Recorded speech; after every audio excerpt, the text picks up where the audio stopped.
السلام علیکم۔ اردو چلت رنگ پر پیش خدمت ہے ایک نیا افسانہ۔ آئیے سنتے ہیں۔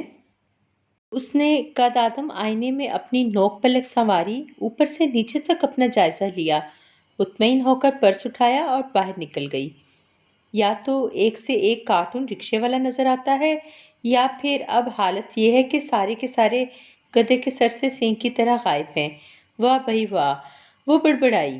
ایک تو صبح ہی صبح ذرائع آمد و رفت کی قلت، پھر سڑکوں کی مخدوش صورتحال، اس پر ان سڑکوں کے گڑھوں میں بھرا ہوا گٹر کا پانی، اوپر سے زوبیہ کا نفاست پسند، محتاط اور خود پسندانہ مزاج۔ کوئی رکشے والا جب تک چہرے سے قابل قبول اور شرافت کی ڈگری لیے نظر نہیں آتا، وہ بات ہی آگے نہیں بڑھاتی۔ ارے اس رکشے کی تو حالت ہی خیر ہے، سیٹ پر کور ہی چڑھوا لے۔ ارے یہ تو چہرے سے ہی بہت خوفناک لگ رہا ہے۔ ارے اس کے تو چہرے سے تو خباثت ٹپک رہی ہے۔ کبھی کوئی چہرے سے دھوکے باز لگتا تو کوئی لچا لفنگا، کوئی چالاک تو کوئی دل پھینگ۔ ان کے ساتھ جانے والا عاجز آ جاتا کہ انہیں رکشے کی ضرورت ہے یا رشتے کی، ہمیں اپنے بتائے ہوئے پتے پر پہنچنا ہے یا رکشے والے کے گھر جانا ہے۔ رکشہ والا نہ ہوا رشتہ ہو گیا کہ چھان پھٹک ہی ختم نہیں ہو رہی ہے۔ اکثر پیچھے قطار میں 5-6 رکشے والے سواری کی آس میں جو ایک ساتھ رک جاتے تو ایسے لگتا جیسے شہزادی کے لیے سوئمبر رچایا جا رہا ہے۔ اس کے ساتھ جانے والا بھی شرمندہ ہو جاتا تھا، مگر وہ تو جیسے اپنے علاوہ سب کو شرمندہ کرنے کی قسم کھا کر نکلتی تھی۔ روٹی روزی کی تلاش تو سب کو ہی ہوتی ہے، کوئی زوبیہ بی بی کی طرح ویلا تو نہیں ہوتا کہ آفس وقت پر پہنچیں نہ پہنچیں، روزگار رہے نہ رہے، لیکن سواری من پسند اور ڈرائیور دل پسند ضرور مل جائے۔ ان کا ہم سفر بننے کے لیے قوت برداشت کو ڈٹھائی کی حد تک بڑھا ہوا ہونا چاہیے تھا۔ تم کو تو پتہ ہے نا میری پسند کا، جس طرح اپنا خیال رکھتی ہوں ایسا ہی اپنے استعمال میں آنے والی چیزوں کا خیال رکھتی ہوں۔ معیار پر کمپرومائز نہیں ہوتا مجھ سے۔ وہ ہر ایک کو یہی جملہ کہہ کر اپنے احساس برتری کو تسلی دیتی۔ دوستی بھی ڈھونڈ ڈھانڈ کر حسین لوگوں سے ہی کرتی، اور ان کی محبت میں اتنا گر جاتی کہ بعض لوگوں کی ٹھوکر کو بھی فخر سے بیان کرتی کہ دیکھو یہ کسی سے بات نہیں کرتی، ویٹر سے بھی پانی منگوا سکتی تھی، لیکن مجھ سے اتنی محبت ہے، ہر کام مجھ سے کہتی ہیں۔ بس دولت مند ہونا شرط ہے، چاہے وہ دولت حسن ہو یا دولت زر۔ جس کے پاس ہوتی ہے اس کے سامنے زوبیہ صاحبہ پلکوں کے ساتھ ساتھ خود بھی پیچھی نظر آتی، اور اگر کسی سے عداوت ہو جائے تو پھر اس کی عزت کی دھجیاں بھی جا بجا لٹکی نظر آتی، کیونکہ بقول ان کے میں لگی لپٹی نہیں رکھتی، صاف بات کرتی ہوں، غلط بات تو مجھ سے برداشت ہی نہیں ہوتی۔ اب کسی کو آگ لگے تو لگے، لیکن اس کلیے کا اطلاق وہ اپنے اوپر قطعاً نہیں کرتی تھیں۔ خود بھی بنوں کو نہ تو اپنے عیب نظر آتے تھے اور نہ کسی اور کی صاف کوئی برداشت ہوتی تھی۔ بس نہیں چلتا تھا کہ دوسرے کو زندہ درگور کر دیں، اس لیے لوگ ان سے متاثر ضرور ہوتے تھے مگر فاصلے سے ہی ملتے تھے۔ ان کا حلقہ احباب بھی مختصر اور کم و بیش انہی کی صفات کا حامل تھا، جو ان کی ہر بات پر لبیک کہتا اور وہ بھی ان کی ہر بات کی مالا جپتی نظر آتی۔ پوری کائنات میں ان جیسے ہر فن مولا شاذ و نادر ہی تھے، اور جتنے بھی تھے بقول ان کے وہ سب ان کے حلقہ یاراں میں شامل تھے۔ یوں کل ملا کے روئے زمین پر 2 ہی قسم کے لوگ قابل تعریف اور عزت دار پائے جاتے تھے، ایک تو مس زوبیہ اور ان کے ہمنوا، یا پھر وہ جن کو کہ مس زوبیہ قابل عزت سمجھیں۔ آفس میں کچھ دنوں سے ایک نئی لڑکی نظر آ رہی تھی، مگر زوبیہ اس کی طرف دیکھنا بھی پسند نہیں کرتی تھی۔ اسے ویسے بھی موٹے نقوش والی لڑکیاں پسند نہیں آتی تھیں۔ بقول اس کے لڑکیوں کو تو نازک اندام اور کھڑے نقوش والا ہی ہونا چاہیے۔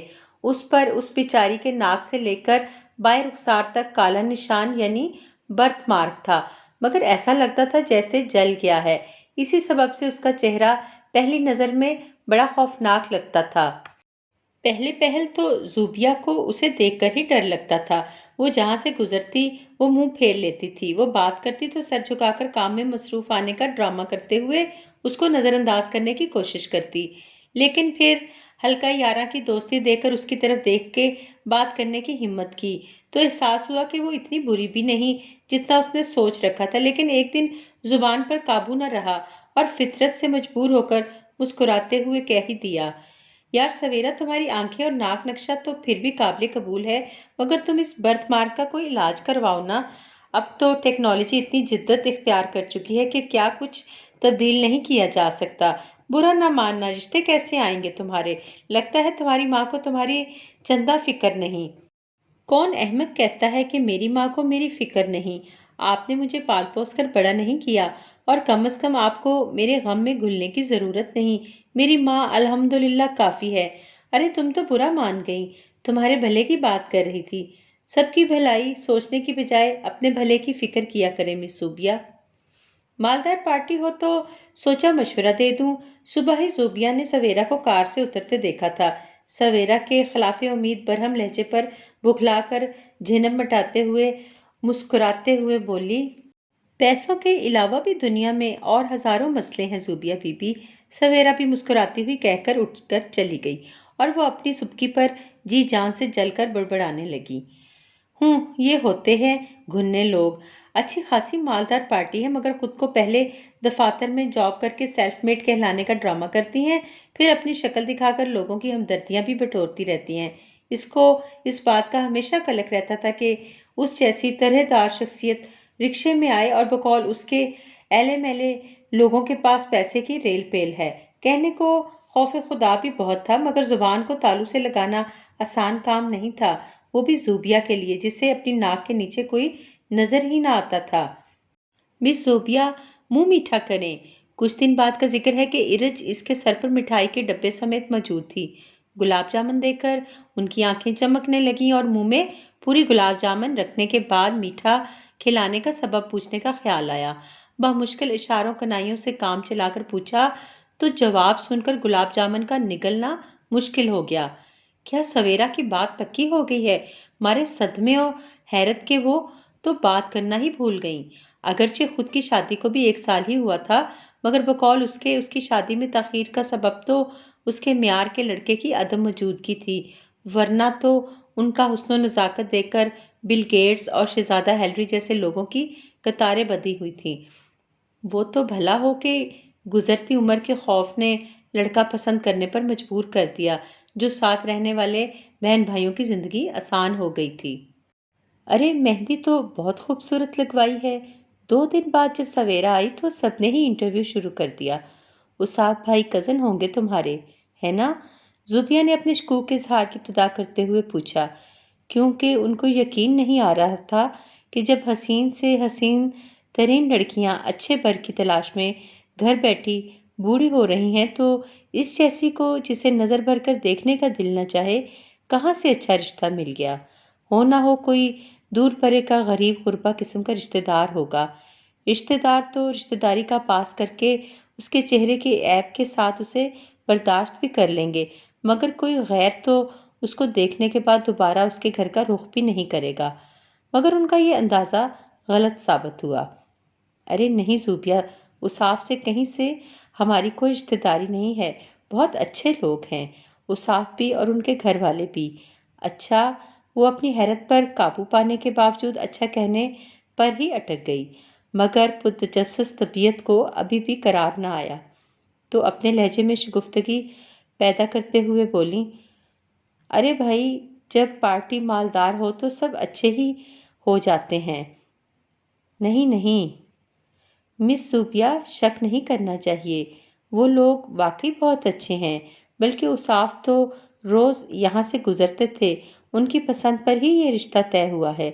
کیا پسند؟ اس ایک لفظ پر ہی اٹکے اٹکے زوبیا کی آنکھیں باہر نکل آئیں کہ جس چہرے پر نظر پڑتے دوبارہ دیکھنے کا دل نہ چاہے اسے کیسے کوئی محبت کی صنعت سے نواز سکتا ہے۔ کیا ہوا مس زوبیا، طبیعت ٹھیک ہے نا؟ سویرا اس کی شکل دیکھ کر ایک دم پریشان ہوگی۔ ہاں، وہ میں کہنا چاہ رہی تھی کہ کیا ہی اچھے لوگ ہیں، انہوں نے بات بنائی، لیکن پسند والی بات ہضم نہیں ہو رہی تھی۔ ہو نہ ہو کوئی بدصورت یا لالچی انسان ہوگا، انہوں نے دل ہی دل میں خود کو تسلی دی۔ ایک لمحے کو ان کے دل میں کچھ خوف خدا بھی جاگا، لیکن پھر اس کی جگہ احساس تجسس و تفاخر نے لے لی۔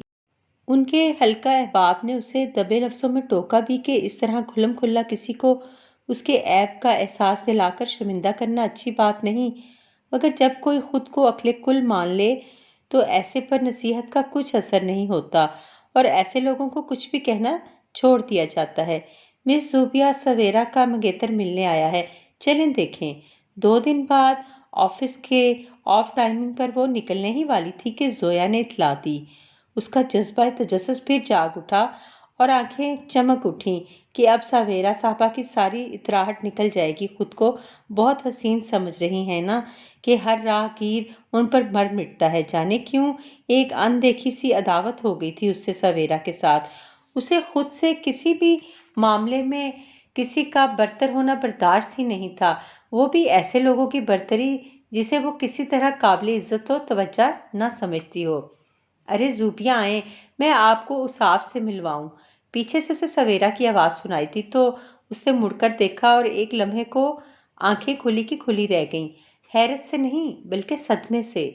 اچھا یہ مس زوبیا ہیں، السلام علیکم، سویرا آپ کی بہت تعریف کرتی ہے۔ مخاطب نے تعارف کرانے سے پہلے ہی دوستانہ انداز میں اس کو سلام کر کے گفتگو کا آغاز کر دیا۔ زوبیا کے سارے ارمان خاک میں مل گئے۔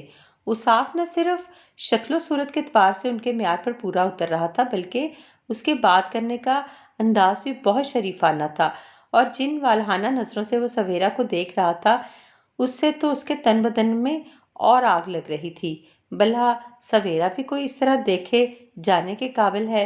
وہ اصاف کی آواز پر جس خوشگواری کے ساتھ مڑی تھی، وعلیکم السلام، اتنی ہی بیزاری کے ساتھ ادا کیا، لگتا ہے آپ کو مل کر خوشی نہیں ہوئی؟ نہیں نہیں، ایسی بات نہیں، آپ ہماری اتنی پیاری کولیگ کے ہونے والے شوہر ہیں، تو ایسا کیسے ہو سکتا ہے کہ ہم خوش نہ ہو؟ بس آفس کے آف ٹائمنگز تک تھکن کی وجہ سے موڈ بھی آف ہو چکا ہوتا ہے، اس لیے مزاج میں تھوڑی اکتاہٹ آ جاتی ہے۔ اس نے بظاہر خوش دلی کے ساتھ اپنے دلی جذبات کو دباتے ہوئے اصاف کے شکوے پر بات بنائی۔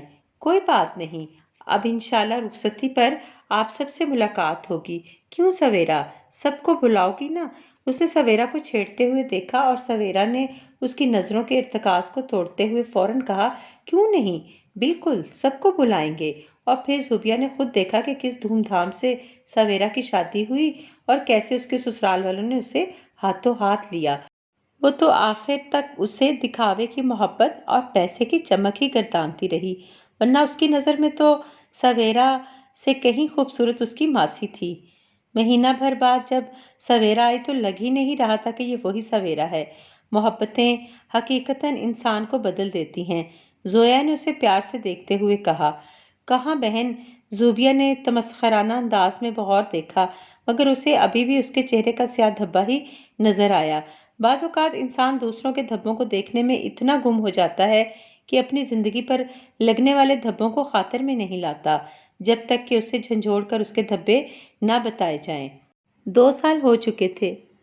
زوبیا کی گود سونی تھی، اسے اور بلال کو بچوں کا جنون تھا۔ اس کی ساس بھی دبے لفظوں میں جتانے لگی تھی۔ پوتا پوتی کھلانے کی خواہش ناجائز ان کی بھی نہ تھی۔ اکلوتا بیٹا جو تھا وہ تو دوسری شادی کا بھی وقتاً فوقتاً شاخسانہ چھوڑتی رہتی تھیں۔ وہ اپنی خواہش سے زیادہ ساسو ماں کے دوسری شادی کے ارمان سے ڈر کر اپنے علاج کے لیے سرگرداں رہتی تھی۔ شہر کے مشہور ڈاکٹر تو ڈاکٹر، بڑے سے بڑے جانے مانے پیر و فقیر تک کو دکھا لیا تھا، ہر قسم کا ٹونا ٹوٹکا کر کے دیکھا تھا، لیکن اس کی ماں بننے کی فطری اور بلال کی جائز خواہش تشنہ ہی تھی۔ کسی نے ڈاکٹر جویریہ کا بتایا تھا، اس لیے ان کا علاج بھی شروع کر لیا تھا۔ وہ تقریباً 1 سال سے ڈاکٹر جویریہ کے ہی زیر علاج تھی، گائنی کی جانی مانی ڈاکٹر جو تھیں۔ اس دن وہ ڈاکٹر جویریہ کے پاس اپنی رپورٹ لینے ہی آئی تھی۔ اسے سویرا اور اصاف بھی وہاں بیٹھے نظر آ گئے، دونوں بہت خوش نظر آ رہے تھے۔ ڈاکٹر نے اس کو ہدایات دینے کے دوران اگلے نمبر کو بھی، جو زوبیا کا تھا، بلا لیا۔ اصاف صاحب، یہ اب آپ کی ذمہ داری ہے کہ سویرا کا اور زیادہ خیال رکھیں، ان دنوں آپ کی خصوصی توجہ درکار ہوگی اسے۔ وہ دونوں مسکراتے ہوئے اٹھے۔ زوبیا دونوں کو نظر انداز کرتی ہوئی ڈاکٹر کے پاس جا بیٹھی اور ڈاکٹر کی آواز پر دروازے سے نکلتی سویرا نے بلا ارادہ پیچھے مڑ کر اسے دیکھا، جو زوبیہ کو کہہ رہی تھیں کہ مس زوبیہ، اللہ سے دعا کریں اور کروائیں، ابھی بھی آپ کی رپورٹس صحیح نہیں آئی ہیں۔ اور زوبیہ کی نظریں دروازے سے نکلتی سویرا کی نظروں سے ٹکرا گئیں، جس کے چہرے پر چھایا ہوا ممتا کا نور اسے عورت کا اصل حسن و نزاکت بخش چکا تھا۔ اسے لگا جیسے اس کے چہرے کا سیاہ دھبا اس کی زندگی کی ساری خوبصورتی و خوشی بانجھ کی صورت نگل گیا ہے، اور اسے لگا جیسے سویرا کے چہرے کا سیاہ دھبا اس کے چہرے سے پھسل کر زوبیہ کی زندگی پر چھا گیا ہو۔